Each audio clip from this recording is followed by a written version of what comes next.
Hello friend, study with knowledge में आपका स्वागत है।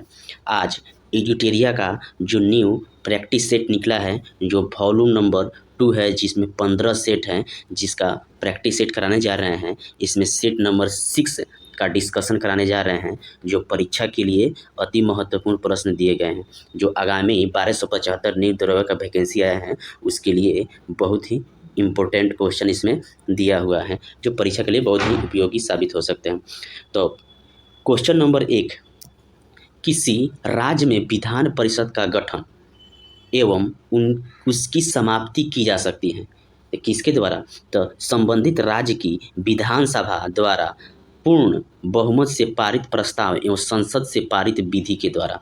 तो इसका आंसर हो जाएगा बी। तो ये कब किया जाता है? तो आर्टिकल 169 के 1 में यह प्रावधान है कि किसी राज्य में विधान परिषद का गठन तथा उसकी समाप्ति संबंधित राज्य की विधानसभा द्वारा सदन की कुल संख्या के बहुमत एवं उपस्थित तथा मत देने वाले सदस्यों के 2/3 संख्या से पारित होने के बाद प्रस्ताव को संसद में भेजा जाता है और संसद की स्वीकृति मिलने पर राज्य विधान परिषद का गठन किया जा सकता है तथा उसकी समाप्ति की जा सकती है। क्वेश्चन नंबर 2, निम्न में से किस राज्य में राज्यसभा की सीटों की संख्या समान नहीं है? तो इसमें से किस राज्य में राज्यसभा सीटों की संख्या समान नहीं है? तो आपको गुजरात, मध्य प्रदेश और आंध्र प्रदेश, इसमें राज्यसभा सीटों की संख्या कितनी है? तो इसमें राज्यसभा सीटों की संख्या 11 है। जबकि महाराष्ट्र में पूछे तो महाराष्ट्र में राज्यसभा सीटों की संख्या 19 है। तो इसका आंसर हो जाएगा ए, इसमें समान नहीं है। वहीं बिहार के पूछते तो बिहार में राज्यसभा सीटों की संख्या 16 है और वहीं इतना ही सीट किस राज्य में है? तो पश्चिम बंगाल में भी 16 राज्यसभा सीटों की संख्या, यानी कि बिहार और पश्चिम बंगाल में राज्यसभा सीटों की संख्या 16 है। क्वेश्चन नंबर 3, संसदीय प्रणाली में लेम डक सत्र से तात्पर्य है। संसदीय प्रणाली में लेम डक सत्र से तात्पर्य है नई लोकसभा गठन के पूर्व एवं वर्तमान लोकसभा के अंतिम सत्र से।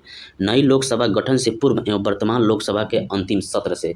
तो लेम डक होता है वर्तमान लोकसभा के वे सदस्य जो नई लोकसभा हेतु निर्वाचित नहीं हो पाते हैं, लेम डक कहलाते हैं।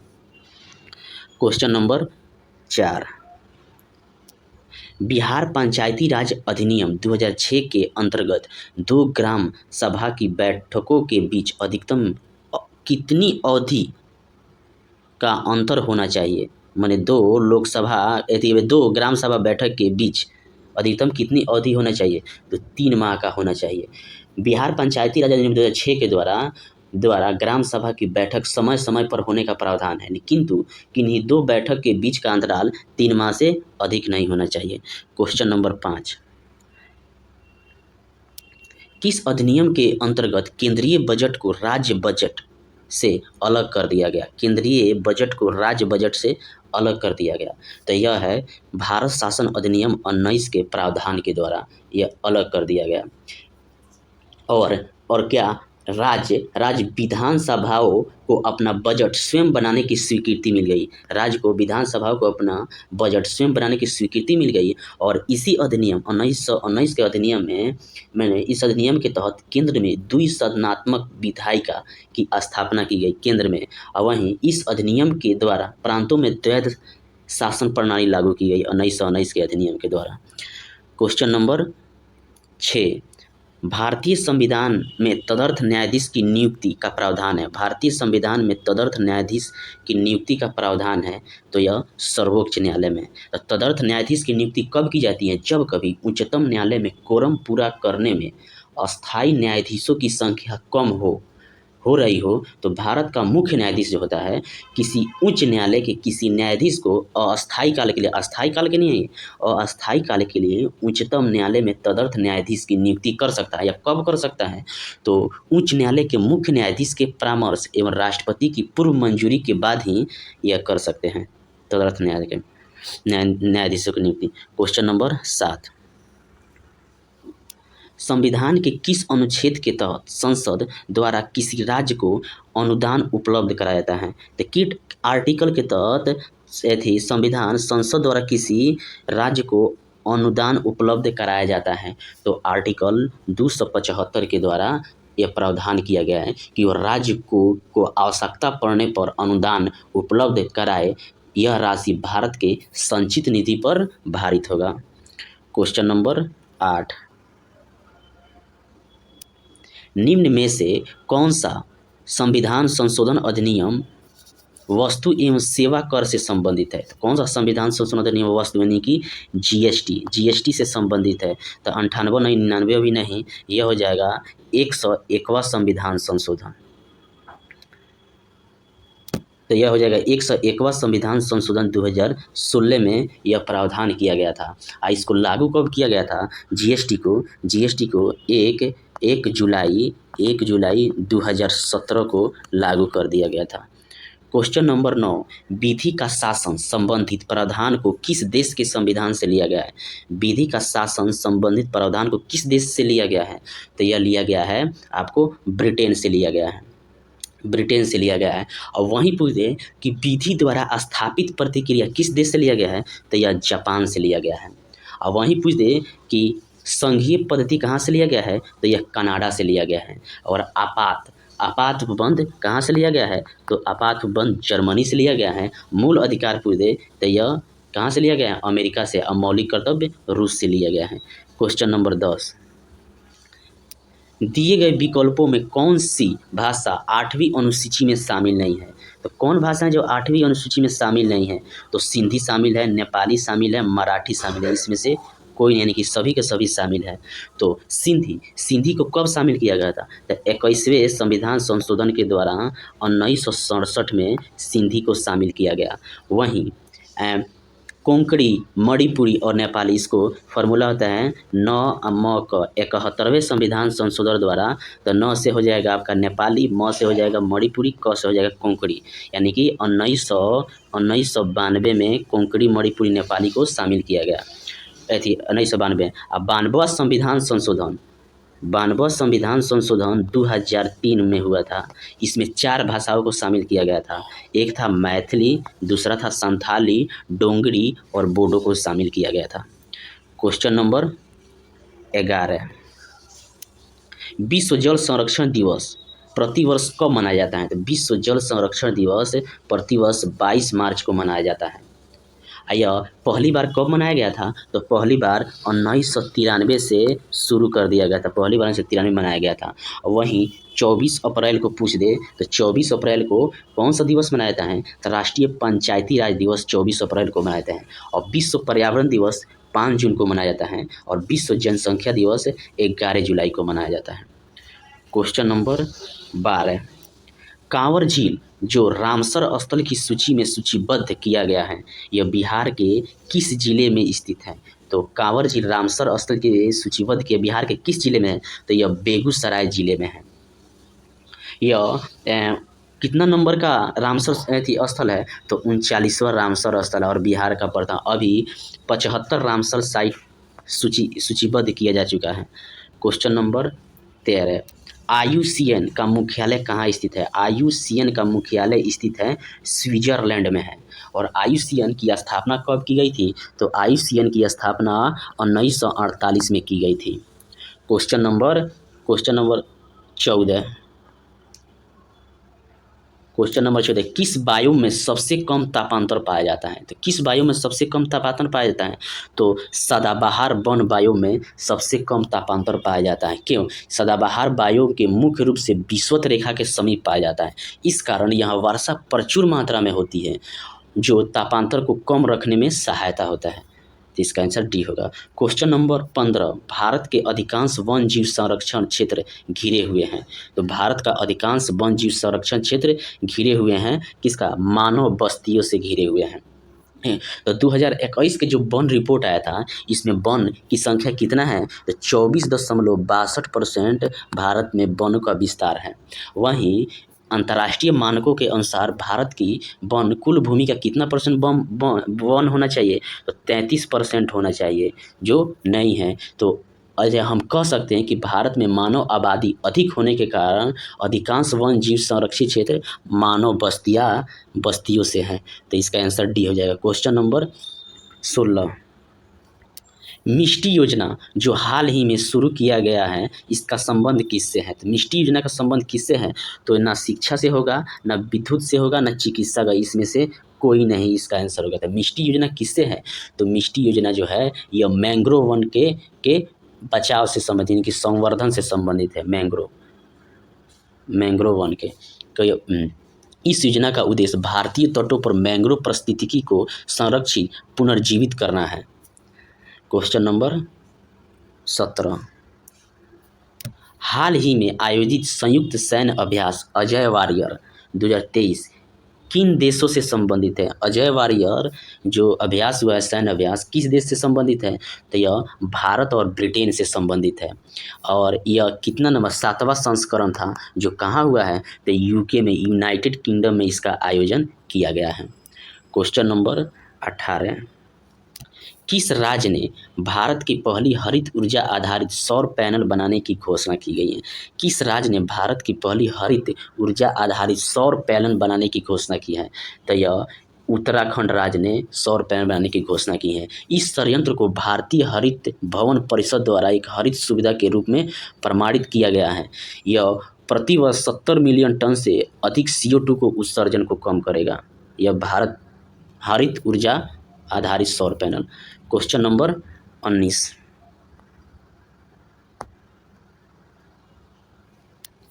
सूची 1 को सूची 2 से सूचीबद्ध करना है। तो यह होगा काला घोड़ा काला महोत्सव किस स्थल पर मनाया जाता है? तो यह मनाया जाता है आपको मुंबई में। गंगा सागर मेला यह कहाँ मनाया जाता है, किस स्थल पर? तो पश्चिम बंगाल में सरहुल या झारखंड में। और विज्ञान साहित्य महोत्सव यह भोपाल में मनाया जाता है। तो इसका आंसर हो जाएगा सी। क्वेश्चन नंबर 20, संयुक्त राष्ट्र तथा विश्व स्वास्थ्य संगठन द्वारा किस तिथि को महामारी की तैयारी का अंतर्राष्ट्रीय दिवस मनाने की घोषणा की गई है? तो संयुक्त राष्ट्र और विश्व स्वास्थ्य संगठन के द्वारा महामारी की तैयारी का अंतर्राष्ट्रीय दिवस घोषित किया गया है। किस तारीख को? तो 27 दिसंबर को यह घोषित किया गया है। क्वेश्चन नंबर 21, अक्टूबर 2022 आए शीतरंग चक्रवात का नामकरण किस देश द्वारा किया गया? शीतरंग चक्रवात का नामकरण किस देश के द्वारा किया गया? तो यह थाईलैंड के द्वारा इसका नामकरण किया जाए। ये कहाँ पर आया था? तो यह अंडमान निकोबार द्वीप समूह के अपतटीय क्षेत्र में बंगाल की खाड़ी के निकटतम दबाव क्षेत्र से शीतरंग चक्रवात आया था। यह मुख्यतः पश्चिम बंगाल और बांग्लादेश से को प्रभावित किया था। क्वेश्चन नंबर 22, 17वीं भारत वन स्थिति रिपोर्ट 2021 के अनुसार सर्वाधिक वन आवरण प्रतिशत वाला राज्य। तो सर्वाधिक वन आवरण प्रतिशत वाला राज्य कौन है? तो सबसे अधिक वन आवरण ये मिजोरम का होता है। इसका आंसर ए होगा। कितना परसेंट? तो 84.53% भाग पर वन है। इसके बाद अगर 2 नंबर पूछ दे तो अरुणाचल प्रदेश आता है। इसमें कितना प्रतिशत वन है? तो 79.33% भाग पर वन है। और वहीं 3rd नंबर पर आता है मेघालय, जिसमें 76% भाग पर वन का विस्तार है। क्वेश्चन नंबर 23, पार्श्व गायिका लता मंगेशकर को भारत रत्न से कब सम्मानित किया गया था? तो पार्श्व गायिका लता मंगेशकर को भारत रत्न से कब सम्मानित किया गया था? तो इसका आंसर हो जाएगा 2001 में लता मंगेशकर को। वहीं पूछ दे कि पद्म विभूषण लता मंगेशकर को कब दिया गया था? तो 1969 में लता मंगेशकर को पद्म विभूषण दिया गया था। और उसके 20 साल बाद दादा साहब फाल्के पुरस्कार दिया गया था 1989 में। और वहीं पूछे पद्म विभूषण, तो पद्म विभूषण 10 साल बाद यानी कि 1999 में। यह पद्म कौन है? पद्म भूषण है और यह पद्म विभूषण है। और वहीं भारत रत्न पूछ दे तो 2001 में दिया गया है। तो यानी कि 20 साल के बाद आपको दादा साहब फाल्के पुरस्कार, उसके 10 साल के बाद पद्म विभूषण और 2 साल के बाद आपका भारत रत्न दिया गया है। क्वेश्चन नंबर 24, वैश्विक आतंकवाद सूचकांक 2023 में भारत का स्थान कितना है?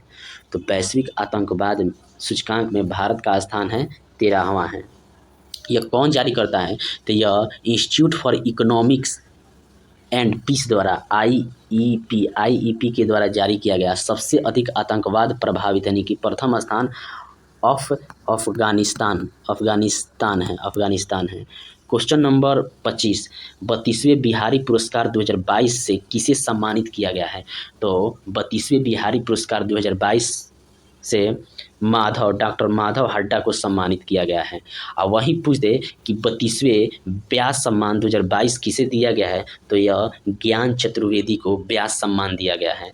और वहीं बिहारी पुरस्कार इसके पहले वाले को तो मधु कंकाड़िया को दिया गया है। और किस भाषा के लिए बिहारी पुरस्कार 32वें बिहारी पुरस्कार 2022 दिया गया है? तो यह पचरंग चोल पहर सखीरे के लिए दिया गया है। क्वेश्चन नंबर 26, निम्नलिखित में से किसे चिकित्सा के क्षेत्र में नोबेल पुरस्कार 2022 से सम्मानित किया? अभी तो 2023 दिव्य एथी हो गया है, नामित हो गया है, लेकिन 2022 का पूछ रहा है तो स्वाति पाबो को दिया गया है चिकित्सा के क्षेत्र में नोबेल पुरस्कार। क्वेश्चन नंबर 27, G7 शिखर सम्मेलन 2024 का आयोजन कहाँ किया जाएगा? G7 शिखर सम्मेलन 2024 का आयोजन जो किया जाएगा इटली में किया जाएगा। और वहीं 49वां 2023 में जो हुआ था वो कहाँ हुआ था? जापान में हुआ था। क्वेश्चन नंबर 28, मार्च 2023 में अंतर्राष्ट्रीय योग महोत्सव का आयोजन कहाँ किया गया था? तो मार्च 2023 में अंतर्राष्ट्रीय योग महोत्सव का आयोजन किया गया था ऋषिकेश में किया गया था। क्वेश्चन नंबर 29,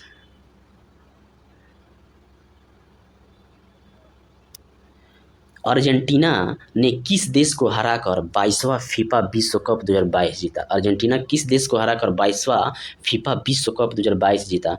तो यह फ्रांस को हराकर इन्होंने जीता है। यह कहाँ हुआ था 22वां फीफा विश्व कप? तो यह कतर में इसका आयोजन किया गया था। इसका शुभंकर क्या था? तो लाइव था। और गोल्डन बॉल अवार्ड किसे दिया गया था? तो लियोन मेसी को। और गोल्डन बूट किलियान एम्बापे को दिया गया था। क्वेश्चन नंबर 30, प्रौद्योगिकी हस्तांतरण योजना का संबंध किस राज्य से है?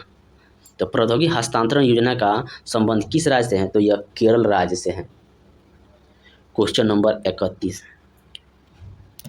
कन्या शिक्षा परिवेश उत्सव अभियान निम्नलिखित में से किसके द्वारा जारी किया गया? कन्या शिक्षा परिवेश उत्सव अभियान किसके द्वारा जारी किया गया? तो महिला और बाल विकास मंत्रालय द्वारा, शिक्षा मंत्रालय के द्वारा और यूनिसेफ यानी कि तीनों के द्वारा इसका आंसर हो जाएगा। इनमें से सभी के द्वारा यह जारी किया गया। क्वेश्चन नंबर 32, प्रसिद्ध पुस्तक विनिंग द इनर बैटल के लेखक कौन है? तो ये है सेन वाटसन है। और वहीं पूछ दे कि पी साईनाथ क्या पुस्तक लिखे हैं? The last heroes P Sainath लिखा है। वहीं पूछ दे इंडो पाक वार 1971 लिखा है जगजीत सिंह और शैलेंद्र मोहन ने मिलकर लिखे हैं इंडो पाक वार 1971। क्वेश्चन नंबर 33, राष्ट्रीय सतत तटीय प्रबंधन केंद्र की पहली बैठक कहाँ आयोजित की गई? राष्ट्रीय सतत तटीय प्रबंधन केंद्र की पहली बैठक आयोजन कहाँ की गई थी? तो यह नई दिल्ली में इसका आयोजन किया गया था। किसने किया था? तो केंद्रीय पर्यावरण मंत्री अभी कौन है? भूपेंद्र यादव की अध्यक्षता में। क्वेश्चन नंबर 34, गणतंत्र दिवस परेड 2023 में कुल कितनी झांकियां प्रस्तुत की गई थी? गणतंत्र दिवस परेड 2023 में कुल कितनी झांकियां प्रस्तुत की गई थी? तो कुल झांकियां 23 गो प्रस्तुत की गई थी। तो इसका आंसर हो जाएगा सी। और सर्वश्रेष्ठ झांकी का पुरस्कार किसे दिया गया था? तो उत्तराखंड को। अब पहली बार किसकी झांकी गणतंत्र दिवस परेड में शामिल किया गया? तो एनसीबी नारकोटिक्स कंट्रोल ब्यूरो के द्वारा शामिल किया गया था। और इसमें आत्मनिर्भर भारत की थीम को ध्यान में रखते हुए गणतंत्र दिवस में केवल मेड इन इंडिया हथियार प्रणाली को प्रदर्शित किया गया था। मेड इन इंडिया के द्वारा बना गया। क्वेश्चन नंबर 35, निम्नलिखित में से किस मंत्रालय द्वारा काशी तमिल समागम का आयोजन किया गया? काशी तमिल समागम का आयोजन किस मंत्रालय द्वारा किया गया है? तो यह किया गया है शिक्षा मंत्रालय के द्वारा। तो इसका आंसर हो जाएगा ए। तो यह काशी वाराणसी में 1 महीने तक चलने वाली काशी तमिल समागम आयोजन किया गया। इसका उद्देश्य था कि तमिलनाडु तथा वाराणसी के बीच प्राचीन ऐतिहासिक और सांस्कृतिक संबंधों की खोज करना था। तमिलनाडु और वाराणसी के बीच प्राचीन ऐतिहासिक। क्वेश्चन नंबर 36, फुलब्रूट रोग से मधुमक्खियों की होने वाली मौतों को रोकने के लिए दुनिया की पहली वैक्सीन के इस्तेमाल की मंजूरी किस देश द्वारा प्रदान की गई? फुलब्रूट रोग के लिए मौत को रोकने के लिए मधुमक्खियों के द्वारा पहली वैक्सीन इस्तेमाल यह अमेरिका के द्वारा किया गया है।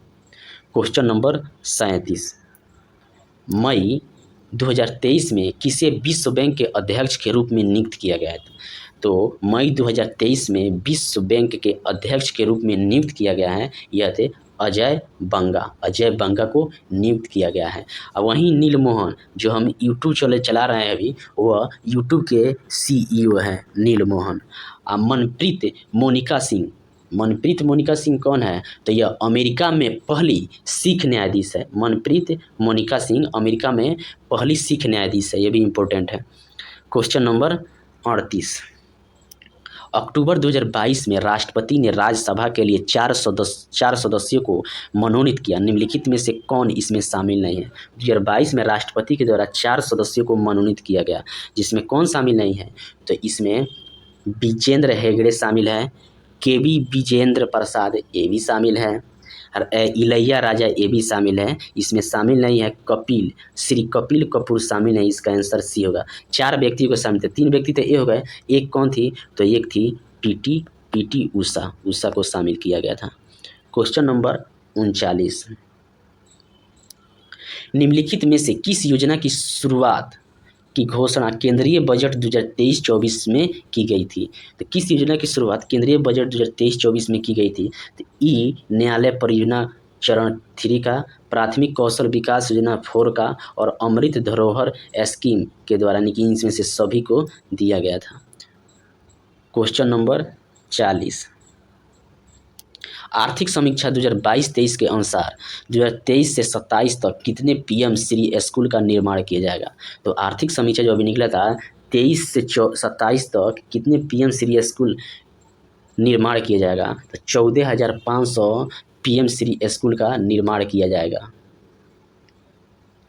क्वेश्चन नंबर 41, निम्नलिखित में से सही विकल्प का चयन करें। तो निम्नलिखित में से सही विकल्प का चयन करें। केलकर समिति, तो केलकर समिति जो है यह है कर में सुधार के लिए, ये सही है। LK झा समिति प्रत्यक्ष कर के लिए, ये भी सही है। और सुखमय चक्रवर्ती समिति मौद्रिक प्रणाली पर पुनः विचार के लिए, ये भी सही है। तो इसमें से सभी सही हैं, इसका आंसर हो जाएगा डी। क्वेश्चन नंबर 42, वर्तमान में राष्ट्रीय आय की गणना हेतु किस आधार वर्ष का प्रयोग किया जाता है? तो वर्तमान में जो राष्ट्रीय आय की गणना की जाती है, इसका आधार वर्ष क्या है? तो इसका आधार वर्ष है 2011 से 2012। इसी आधार पर किस व्यक्तियों का राष्ट्रीय आय तय किया जाता है। क्वेश्चन नंबर 43, भारतीय मुद्रा के प्रतीक चिन्ह को किस वर्ष अपनाया गया था? भारतीय मुद्रा के प्रतीक चिन्ह किस वर्ष अपनाया गया था? 2010 में यह अपनाया गया था। उस समय किसके द्वारा दिया गया था? तो डी उदय कुमार के द्वारा यह डिजाइन किया गया था। डी उदय कुमार को एक प्रोफेसर थे। क्वेश्चन नंबर 44, निम्नलिखित में कौन अल्प विकसित अर्थव्यवस्था की विशेषता है? अल्प विकसित अर्थव्यवस्था की विशेषता कौन है? तो प्रति व्यक्ति निम्न आय, सही है। निम्न आश्रित अनुपात, ये नहीं होगा। पूंजी निर्माण की उच्च दर, ये भी नहीं होगा। प्राथमिक क्षेत्र में अधिक कार्यबल, ये होगा। यानी कि 1 और 4, तो इसका आंसर हो जाएगा C. Question number 45, mid day meal योजना की शुरुआत किस पंचवर्षीय योजना के दौरान की गई थी? तो मिड डे मील योजना की शुरुआत 8वीं पंचवर्षीय योजना में किया गया था। यह कब किया गया था? तो 1995 में मिड डे मील योजना की शुरुआत किया गया था। 8वीं पंचवर्षीय योजना का कार्यकाल कब था? तो 1992 से 1997 के बीच हुआ था। मिड डे मील योजना प्राथमिक और मध्य विद्यालय के छात्रों को दोपहर का भोजन निःशुल्क उपलब्ध कराया जाता है। क्वेश्चन नंबर 46, निम्नलिखित में से कौन सा कथन सही है? तो निम्नलिखित में से कौन सा कथन सही है? गांधी जी ने कांग्रेस की अध्यक्षता 2 बार की थी। तो गांधी जी ने कांग्रेस की अध्यक्षता 1 बार की थी और वो भी कब किए थे? तो 1924 में किए थे। बिहार में कांग्रेस का अधिवेशन 1 बार हुआ था, नहीं, बिहार में कांग्रेस का अधिवेशन 2 बार हुआ था, 2 बार, एक गया में और एक पटना में। तो ए गलत है, बी भी गलत है। कांग्रेस की प्रथम महिला अध्यक्ष सरोजिनी नायडू है। तो कांग्रेस की प्रथम महिला अध्यक्ष में एनी बेसेंट है, जबकि प्रथम भारतीय महिला पूछे तब सरोजिनी नायडू सही होता है। ये भी क्वेश्चन गलत है। इस सबसे कम उम्र के कांग्रेस अध्यक्ष अबुल कलाम आज़ाद हैं, ये सही है। तो इसका आंसर हो जाएगा डी। क्वेश्चन नंबर 47, संत कबीर निम्न में से किसके शिष्य थे? तो संत कबीर इसमें रामानंद के शिष्य थे। रामानंद के कुल 12 शिष्यों में से कबीर प्रमुख शिष्य थे। कबीर का जन्म कहाँ हुआ था? तो वाराणसी में हुआ था और इनका लालन पालन कहाँ हुआ था? जुल्हा दंपति नीरू तथा नीमा ने किया था कबीर का लालन पालन। क्वेश्चन नंबर 48, भाषाई अखबारों पर प्रतिबंध लगाने के उद्देश्य से ब्रिटिश सरकार द्वारा वर्नाकुलर प्रेस एक्ट को कब लागू किया गया था? तो भाषाई अखबारों पर प्रतिबंध लगाने के उद्देश्य से ब्रिटिश सरकारों द्वारा वर्नाकुलर प्रेस एक्ट को लागू किया गया था 1878 में। किनका शासनकाल था? तो लॉर्ड लीटन का शासनकाल था। क्वेश्चन नंबर 49, निम्नलिखित में से कौन भारत का प्रथम मजदूर संगठन था? तो भारत का प्रथम मजदूर संगठन कौन था? तो बॉम्बे मिल हैंड एसोसिएशन, इसका आंसर हो जाएगा सी। और यूं मद्रास लेबर यूनियन की स्थापना कब हुई थी? तो 1918 में और ऑल इंडिया रेलवे फेडरेशन की स्थापना 1924 में और अखिल भारतीय ट्रेड यूनियन कांग्रेस 1920 में इसकी स्थापना हुई थी। क्वेश्चन नंबर 50, किस घटना के बाद महात्मा गांधी ने असहयोग आंदोलन को अपनी हिमालय जैसी भूल बताई? किस घटना के द्वारा महात्मा गांधी ने हिमालय जैसी भूल बताई? तो चौरा चौरी जब कांड हुआ था, यह कब हुआ था? तो 5 फरवरी 1922 को हुआ था, जिसके कारण महात्मा गांधी ने असहयोग आंदोलन को वापस ले लिया। क्वेश्चन नंबर 51, अलाउद्दीन खिलजी के रणथंभौर अभियान के दौरान बिहार के किस शासक ने भाग लिया था? तो अलाउद्दीन खिलजी के रणथंभौर अभियान के दौरान बिहार के किस शासक ने भाग लिया था? तो यह शक्र सिंह ने भाग लिया था। शक्र सिंह दरभंगा का एक शासक था जो अलाउद्दीन खिलजी के सेनापति शेख मोहम्मद इस्माइल ने इस अभियान में शक्र सिंह को बंदी बनाया था। क्वेश्चन नंबर 52, अरुंडेल समिति का संबंध किससे है? अरुंडेल समिति का संबंध किससे है? तो विभाजित बंगाल को पुनः संयुक्त करने के लिए। तो इसका आंसर हो जाएगा बी। तो अरुंडेल समिति का जो गठन हुआ था 1906 में किया गया था। उस समय लॉर्ड मिंटो द्वितीय थे और यह समिति बंगाल को पुनः संयुक्त करने की आवश्यकता पर बल देना था, लेकिन इसके परिणाम स्वरूप 1911 में बंगाल विभाजन रद्द कर दिया गया था। क्वेश्चन नंबर 53, किसे अकबर द्वारा जगत गुरु की उपाधि दी गई थी? जगत गुरु की उपाधि अकबर ने किसे प्रदान की थी? तो हरिविजय सूर्य को जगत गुरु की उपाधि प्रदान की गई थी। यह 1582 में अकबर हरिविजय सूर्य के संपर्क में जैन सिद्धांतों को समझने के उद्देश्य से आए थे। अकबर हरिविजय सूर्य के पास 1582 में जैन सिद्धांतों को सीखने के लिए आए थे। क्वेश्चन नंबर 54, अशोक के किस शिलालेख में पशु बलि की निंदा की गई है? तो अशोक के किस शिलालेख में पशु बलि की निंदा की गई है? तो प्रथम शिलालेख में पशु बलि की निंदा की गई है, जबकि अशोक द्वितीय शिलालेख में पशु और मानव चिकित्सा व्यवस्था की बात की गई है दूसरी शिलालेख में, और 5वें शिलालेख में क्या किया गया है? धर्म महामात्रों की नियुक्ति की बात कही गई है। क्वेश्चन नंबर 55, किस जेल में जवाहरलाल नेहरू ने डिस्कवरी ऑफ इंडिया पुस्तक की रचना की थी? डिस्कवरी ऑफ इंडिया पुस्तक की रचना किस जेल में की थी? तो अहमदनगर जेल में किया गया था। इसका आंसर हो जाएगा बी। तो यह कब किया था? भारत छोड़ो आंदोलन के समय जब गिरफ्तार कर अहमदनगर जेल में जब इनको ले गया गया था, तभी इसने डिस्कवरी ऑफ इंडिया पुस्तक लिखा था। क्वेश्चन नंबर 56, मोडी लिपि का प्रयोग पहली बार किसके लेखों में किया गया था? मोडी लिपि का प्रयोग पहली बार किसके लेखों में किया गया था? तो यह किया गया था मराठों के लेखों में किया गया था। मराठा साम्राज्य का संस्थापक शिवाजी को माना जाता है। इनका जन्म 1627 ईस्वी में हुआ था और शिवाजी को राजा की उपाधि कौन दे था? तो औरंगजेब ने दिया था। औरंगजेब ने दिया था। और पुरंदर की संधि 1665 में हुआ था। किसके किनके बीच? तो आपको मराठा और महाराजा जयसिंह के बीच, शिवाजी और जयसिंह के बीच हुआ था। और शिवाजी के मंत्रिमंडल को क्या कहते हैं? तो अष्ट प्रधान कहते हैं। क्वेश्चन नंबर 57, मौर्य काल में प्रणय किस प्रकार का कर था? तो यह आपातकालीन कर को प्रणय कहा जाता था। क्वेश्चन नंबर 58, ऋग्वेद की कौन सी एकमात्र शाखा है जो वर्तमान में भी उपलब्ध है? ऋग्वेद की ऐसी कौन सी शाखा है जो वर्तमान में उपलब्ध है? तो यह है शाकल शाखा। इसका आंसर हो जाएगा ए। तो ऋग्वेद की 5 शाखाएं थी, जिसमें से एक शाकल शाखा ही है जो वर्तमान समय में उपलब्ध है। क्वेश्चन नंबर 59, वैशेषिक दर्शन के प्रवर्तक कौन थे? तो वैशेषिक दर्शन के प्रवर्तक आपको कणाद को माना था। इसका आंसर हो जाएगा ए। यह दर्शन न्याय दर्शन से बहुत अधिक मेल खाता है, परंतु वास्तव में यह एक स्वतंत्र भौतिक विज्ञानवादी दर्शन है। कौन? वैशेषिक दर्शन भौतिक वैज्ञानिकवादी दर्शन है।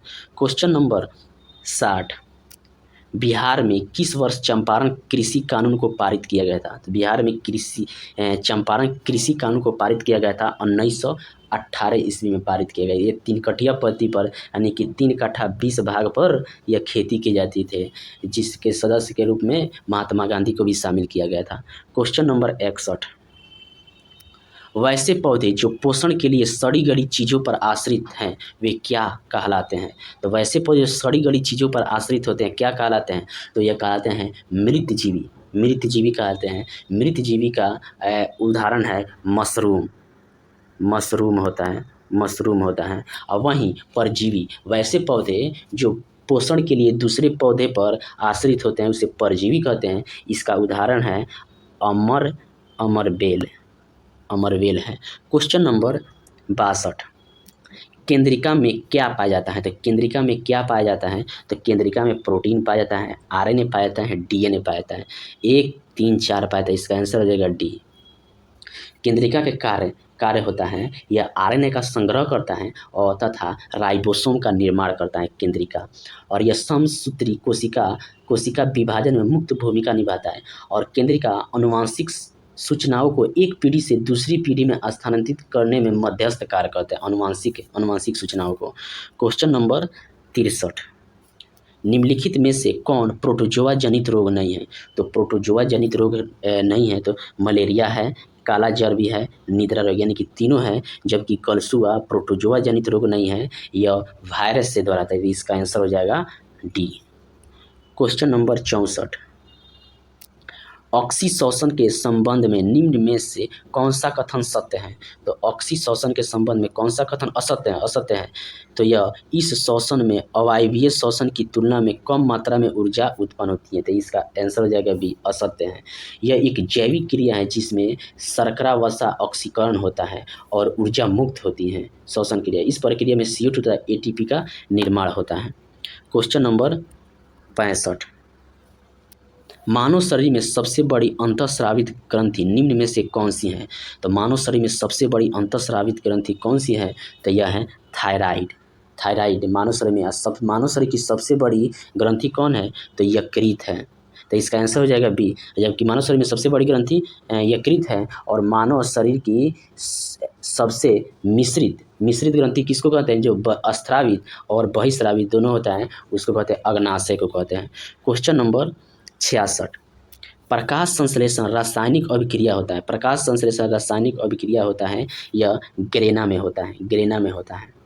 प्रकाश 2 अवस्थाओं में पूरा होता है। प्रकाशीय अभिक्रिया पर्णहरित के ग्रेना में संपन्न होता है, जबकि पर्णहरित अभिक्रिया पर्णहरित के एस्ट्रोमा में संपन्न होता है। पर्णहरित के एस्ट्रोमा में संपन्न होता है अप्रकाशीय क्रिया। क्वेश्चन नंबर 67, वह लक्षण जिन पर 5 जगत वर्गीकरण आधारित था। तो वह लक्षण 5 जगत वर्गीकरण आधारित था, वह था कोशिका भित्ति, केंद्रक, झिल्ली एवं पोषण विधि। तो इसका आंसर हो जाएगा बी हो जाएगा। आर्च पिटेकर ने जीवों का 5 जगत मोनेरा, प्रोटिस्टा, पादप, कवक और एनेलिडा में वर्गीकृत किया था और यह वर्गीकरण का आधार कोशिका भित्ति, केंद्रक, झिल्ली या पोषण की विधि पर आधारित था। क्वेश्चन नंबर 68, पौधे की आयु की गणना किस ऊतक के वार्षिक वलय की संख्या को गिन कर किए थे। पौधे की आयु की गणना किस ऊतक के वार्षिक वलय की संख्या को गिन कर किया जाता है। तो यह होता है जाइलम ऊतक के वलय को गिन कर किया जाता है। और वहीं पूछे कि फ्लोएम भोजन को संवहन ऊतक कहते हैं, जो प्रकाश संश्लेषण क्रिया के पश्चात भोज्य पदार्थ का संवहन करता है, यह फ्लोएम ऊतक कहते हैं। क्वेश्चन नंबर 69, निम्न में से कौन संवहनीय क्रिप्टोगेम्स पादप हैं। मतलब संवहनीय क्रिप्टोगेम्स पादप हैं, यह टेरिडोफाइटा होते हैं। इस पौधे में पुष्प एवं बीज का निर्माण नहीं होता है, अतः इसके नए पौधे का विकास बीजाणुओं के द्वारा होता है, टेरिडोफाइटा का। क्वेश्चन नंबर 70, पेयजल में फ्लोराइड की मात्रा अधिक होने के कारण किससे संबंधित रोग होता है। तो पेयजल में फ्लोराइड की अधिक मात्रा हो जाए तो हड्डी संबंधित रोग होता है। इसमें फ्लोरोसिस नामक रोग होता है। हड्डी से जब रोग होता है फ्लोरोसिस नामक रोग होता है, जिसके कारण हड्डियाँ और दांत कमजोर क्षीण हो जाती हैं फ्लोरोसिस नामक रोग में। क्वेश्चन नंबर 71,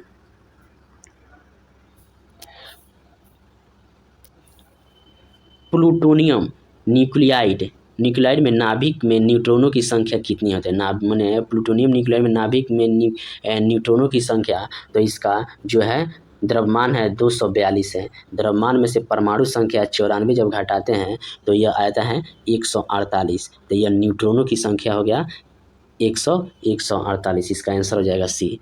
क्वेश्चन नंबर 72, स्थिर ताप पर गैस के निश्चित द्रव्यमान का आयतन कम करने पर दाब। स्थिर ताप पर गैसों के निश्चित द्रव्यमान का आयतन कम करने पर दाब क्या होगा, दाब बढ़ेगा। तो बॉयल के नियम के अनुसार नियत ताप पर गैस का आयतन दाब के व्युत्क्रमानुपाती तथा स्थिर ताप पर गैस के निश्चित द्रव्यमान का आयतन कम करने पर दाब बढ़ता है। भी समानुपाती 1/p होता है। क्वेश्चन नंबर 73, गैमेंक्विस DDT और ब्लीचिंग पाउडर में महत्वपूर्ण यौगिक है। तो कौन है, यह क्लोरीन है। इसका आंसर हो जाएगा डी। क्वेश्चन नंबर 74, रासायनिक परिवर्तन के लिए असत्य कथन है। तो रासायनिक परिवर्तन के लिए असत्य कथन है, यह उत्क्रमणीय परिवर्तन है। तो यह नहीं है, यही इसका आंसर हो जाएगा। रासायनिक परिवर्तन एक अनुत्क्रमणीय अभिक्रिया होता है, जिसमें पदार्थ के रासायनिक गुण परिवर्तन हो जाते हैं और नए पदार्थ का निर्माण होता है, जैसे दूध का दही बनना। इसमें हाँ। क्वेश्चन नंबर 75, कैलेमाइन एक खनिज है जिसका रासायनिक सूत्र है। तो कैलेमाइन एक खनिज है जिसका रासायनिक सूत्र है ZnCO3। तो इसका आंसर हो जाएगा डी। कैलेमाइन किसका अयस्क है, तो Zn की जस्ता का अयस्क होता है। इसका उपयोग त्वचा संबंधित रोग के उपचार में किया जाता है कैलेमाइन का। क्वेश्चन नंबर 76, यदि किसी वस्तु का वेग दुगुना कर दिया जाए तो उसकी गतिज ऊर्जा हो जाएगी। किसी वस्तु का वेग अगर दुगुना कर दिया जाए तो उसकी गतिज ऊर्जा हो जाएगी कितना, 4 गुना हो जाएगी। तो गतिज ऊर्जा का मान होता है 1/2 mv² होता है के रूप में व्यक्त किया जाता है, जहाँ m है द्रव्यमान और v वेग होता है। क्वेश्चन नंबर 77, H2SO4 का परमाणुकता कितना होगा। तो H2SO4 का परमाणुकता 7 होता है। तो क्या परमाणुकता एक तत्व के अणु में उपस्थित परमाणुओं की संख्या होता है। तो H2SO4 में हाइड्रोजन कितना है, 2 गो है। सल्फर कितना है, 1 है। जबकि ऑक्सीजन 4 है। तो 4 5 2 7। तो इसका आंसर हो जाएगा 7। क्वेश्चन नंबर 78, पृथ्वी पर किसी वस्तु का पलायन वेग चंद्रमा पर उस वस्तु के पलायन वेग से होगा। तो पृथ्वी पलायन वेग चंद्रमा पर वस्तु के पलायन वेग से अधिक होगा। क्यों, तो पृथ्वी पर पलायन वेग का मान 11.2 किलोमीटर पर सेकेंड होता है, जबकि चंद्रमा पर कम होता है। क्वेश्चन नंबर 79, सौर सेल बनाने के लिए कौन सा पदार्थ का उपयोग किया जाता है? सौर सेल बनाने के लिए किस पदार्थ का उपयोग किया जाता है? तो सिलिकॉन का उपयोग किया जाता है। इसका आंसर हो जाएगा डी। तो सौर सेल बनाने के सिलिकॉन का यह सौर सेल सौर ऊर्जा को विद्युत ऊर्जा में परिवर्तित करता है। सिलिकॉन सौर सेल को विद्युत ऊर्जा में। क्वेश्चन नंबर 80, प्रतिध्वनि सुनाई देती हैं। प्रतिध्वनि कब सुनाई देती हैं? तो जब ध्वनि तरंगों के परावर्तन के कारण प्रतिध्वनि सुनाई देती हैं। तो जब ध्वनि स्रोत से निकलकर कोई ध्वनि किसी परावर्तक अवरोध से टकराकर परावर्तित होकर श्रोता के कानों तक सुनाई देती हैं, तो परावर्तन होने की वाली उस ध्वनि को प्रतिध्वनि कहते हैं। प्रतिध्वनि के लिए श्रोता और परावर्तक सतह के बीच 16.5 मीटर का होना चाहिए। लगभग इसको 17 मीटर भी मानते हैं। क्वेश्चन नंबर 81, सह्याद्री के नाम से निम्नलिखित में से कौन जाना जाता है? तो सह्याद्री के नाम से इसमें जाना जाता है, पश्चिमी घाट को सह्याद्री के नाम से जानता है। तो वहीं इसकी श्रृंखला कहाँ से कहाँ तक है? ताप्ती नदी के मुहाने से लेकर कन्याकुमारी तक फैला हुआ है। लगभग 1600 किलोमीटर में इसका विस्तार है। इसके उत्तर में बेसाल चट्टानें पाई जाती हैं। थाल घाट, भोर घाट और पाल घाट और पश्चिमी घाट इसके प्रमुख दर्रे हैं। क्वेश्चन नंबर 82, भारत और नेपाल के मध्य कौन सी नदी सीमा बनाती हैं? तो भारत और नेपाल के बीच काली नदी सीमा बनाती हैं, जिसका नाम महाकाली भी कहते हैं, काली गंगा भी कहते हैं। इसे शारदा के नाम से भी जाना जाता है। यह भारत में उत्तराखंड और उत्तर प्रदेश के मध्य बहने वाली नदी है। और इसका उद्गम क्षेत्र पूछ दे तो इसका उद्गम क्षेत्र होता है बृहद हिमालय। हिमालय में काला पानी नामक स्थान पर हुआ है। और उत्तराखंड के पिथौरा में यह प्रवेश करता है महाकाली। और यह नदी उत्तराखंड और उत्तर प्रदेश के मैदानी क्षेत्र में प्रवेश करने पर शारदा के नाम से जानते हैं। क्वेश्चन नंबर 83, भारत के उत्तरी मैदान में शीतकाल में वर्षा किस कारण से होता है? तो भारत के उत्तरी मैदान में शीतकाल में वर्षा होता है पश्चिमी विक्षोभ के कारण होता है। तो पश्चिमी विक्षोभ शीतकाल में होता है, उत्तर भारत के मैदानी में होता है। इसकी उत्पत्ति भूमध्य सागर और अटलांटिक महासागर से होता है, जहाँ से आर्द्रता ग्रहण करते हैं। और उत्तर भारत के पश्चिमी विक्षोभ में वर्षा होता है, जो गेहूँ के लिए बहुत ही लाभकारी होता है। क्वेश्चन नंबर 84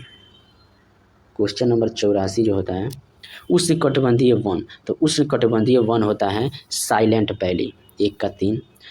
अल्पाइन वन, तो अल्पाइन वन क्या होता है? अरुणाचल प्रदेश में होता है। और पतझड़ वन, तो पतझड़ वन होता है राजस्थान में होता है। और शंकु वृक्ष वन होता है हिमाचल प्रदेश। इसका आंसर हो जाएगा सी। क्वेश्चन नंबर 84, कोरबा कोयला क्षेत्र किस राज्य में स्थित है? तो कोरबा कोयला क्षेत्र जो है कहाँ है? तो यह छत्तीसगढ़ में है। कोरबा कोयला क्षेत्र यह किस नदी के बेसिन में अवस्थित है? तो हसदेव नदी के बेसिन में स्थित है। क्वेश्चन नंबर 86, निम्नलिखित में से कौन जीवाश्म ईंधन नहीं है? तो इसमें कौन जीवाश्म ईंधन नहीं है? तो एक कोयला जीवाश्म ईंधन है, डीजल भी है, पेट्रोल है, जबकि लकड़ी जीवाश्म ईंधन नहीं है। तो इसका आंसर हो जाएगा डी। और जीवाश्म ईंधन के उदाहरण, जीवाश्म ईंधन करोड़ों वर्ष पूर्व मृत जानवर और पेड़ पौधे के अवशेष से बने ईंधन को जीवाश्म ईंधन कहते हैं। इसके अंतर्गत कोयला, डीजल, पेट्रोल और किरोसिन तेल आता है, जबकि लकड़ी ठोस जैव ईंधन है। लकड़ी ठोस जैव ईंधन है। तो इसका आंसर डी हो जाएगा। क्वेश्चन नंबर 87, शून्य अंश अक्षांश तथा शून्य अक्ष देशांतर मिलते हैं। तो ये कहाँ मिलते हैं? तो यह मिलते हैं अफ्रीका महादेश के पश्चिमी तट पर या अटलांटिक महासागर में किस स्थान पर मिलते हैं? तो यह मिलते हैं आपका गिनी की खाड़ी में। शून्य अक्षांश और शून्य देशांतर रेखा एक दूसरे में मिलते हैं गिनी की खाड़ी में। तो इसका आंसर हो जाएगा ए। क्वेश्चन नंबर 88, अग्लुहास जलधारा किस महासागर में प्रभावित होने वाली जलधारा है? तो अग्लुहास किस महासागर में प्रभावित होने वाली? ये गर्म जलधारा है, हिंद महासागर में प्रभावित होने वाली धारा है। क्वेश्चन नंबर 89, हैली नामक धूमकेतु का परिक्रमण काल है। तो हैली नामक धूमकेतु का परिक्रमण काल है 76 वर्ष माना जाता है। यह पहली बार कब देखा गया था? तो 1986 में इसके पहले, और इसके अगली बार 2062 में इसको हैली नामक धूमकेतु देखा जाएगा। क्वेश्चन नंबर 90, विश्व ग्लोब के निर्माता कौन है? तो विश्व ग्लोब के निर्माता हैं मार्टिन बैहम है। इसका आंसर हो जाएगा बी हो जाएगा। जबकि अलेक्जेंडर क्या है, तो विश्व मानचित्र के निर्माता हैं। विश्व मानचित्र के निर्माता अलेक्जेंडर हैं। जबकि व्यवस्थित भूगोल का जनक इरेटोस्थनीज को व्यवस्थित भूगोल का जनक मानते हैं, वहीं भूगोल का जनक हिकैटियस को मानते हैं। Question number 91। क्वेश्चन नंबर 91, चर्चित पुस्तक अर्थशास्त्री गांधी के लेखक कौन है? तो चर्चित पुस्तक अर्थशास्त्री गांधी के लेखक हैं जयतीर्थ राव को मानते हैं। इसका आंसर हो जाएगा बी। क्वेश्चन नंबर 92, 2011 की जनगणना के अनुसार भारत में पुरुष साक्षरता दर कितना है? तो 2011 की जनगणना के अनुसार भारत में पुरुष साक्षरता दर 80.9% है, वहीं महिला साक्षरता दर 64.6% है, और जबकि कुल साक्षरता दर पूछ दे तो 73% है। क्वेश्चन नंबर 93, कच्चे तेल का सर्वाधिक उत्पादन किस राज्य में होता है? तो कच्चे तेल का सर्वाधिक उत्पादन राजस्थान में होता है सबसे अधिक, और गुजरात असम में भी होता है, तो इसका आंसर हो जाएगा डी। क्वेश्चन नंबर 94, केंद्रीय गंगा प्राधिकरण की स्थापना किस वर्ष की गई? तो केंद्रीय गंगा प्राधिकरण की स्थापना 1985 में की गई। इस प्राधिकरण का वर्तमान नाम राष्ट्रीय नदी संरक्षण प्राधिकरण है, जिसका पदेन अध्यक्ष प्रधानमंत्री होता है। क्वेश्चन नंबर 95, निम्नलिखित में से कौन खाद्य श्रृंखला का सही क्रम है? तो कौन इसमें खाद्य श्रृंखला का सही क्रम है? तो इसका आंसर हो जाएगा सी, घास, कीट, मेढक, सर्प और गरुड़। इसका आंसर हो जाएगा सी। क्वेश्चन नंबर 96, तो यह मैथ रीजनिंग है, तो इसका आंसर बता दे रहे हैं, इसका सोल्यूशन बना लीजिएगा।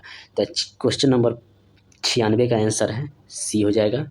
जबकि क्वेश्चन नंबर 97 का आंसर आपका हो जाएगा डी हो जाएगा। क्वेश्चन नंबर 98 का हो जाएगा आपका ए हो जाएगा 62। क्वेश्चन नंबर 99 का हो जाएगा बी 154 CM स्क्वायर, और क्वेश्चन नंबर 100 इसका आंसर हो जाएगा आपका बी 8%। Thank you. अब अगला सेट कल आएगा।